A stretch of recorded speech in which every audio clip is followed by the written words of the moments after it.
96 வகை சிற்றிலக்கியங்களில் ஒன்று பிள்ளைத்தமிழ்.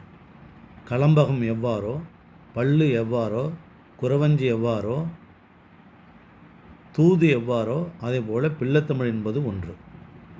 தெய்வத்தையோ அல்லது மனிதரில் சிறந்தவரையோ சிறு குழந்தையாக வைத்து பாடக்கூடிய ஒரு சிற்றிலக்கிய வகைக்கு தான் பிள்ளைத்தமிழ் என்று பெயர். 10 பருவங்களை கொண்டது. முதல் 7 பருவங்கள் ஆண்பால் பிள்ளைத்தமிழுக்கும் பெண்பால் பிள்ளைத்தமிழுக்கும் பொதுவானவை. ஆண்பால் பிள்ளைத்தமிழுக்கான மீத 3 சிற்றில், சிறுவரை, சிறுதேர் என்றும், பெண்பால் பிள்ளைத்தமிழுக்கு ஊசல், நீராடல், அம்மானை என்றும் பிரியும்.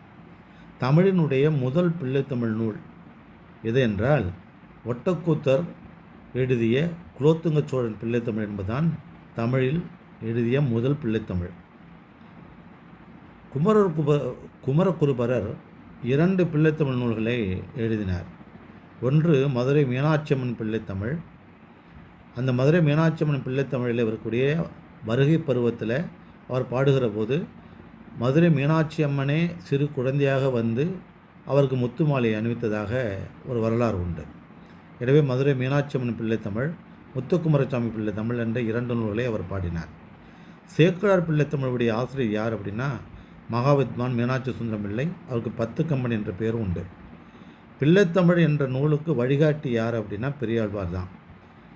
தனது பாடல்களில் கண்ணனை குழந்தையாக அவர் வைத்து பாடியதை பின்பற்றி தான் பிற்காலத்தில் ஒரு சிற்றிலக்கிய வகையே தோன்றியது என்று நம்மால் காண முடிகிறது.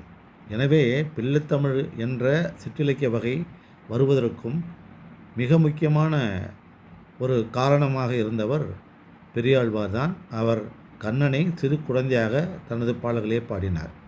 அதேபோல் அழகிய சொக்கநாதர் பாடிய பிள்ளைத்தமிழ் என்ன அப்படின்னா காந்திமதி அம்மை பிள்ளைத்தமிழ். எனவே பிள்ளைத்தமிழை பற்றிய ஒரு சிறு விளக்கம். மற்றவை நீங்கள் நன்றாக தயாரித்து தேர்வில் வெற்றி பெற வாழ்த்துகிறேன். நன்றி, வணக்கம்.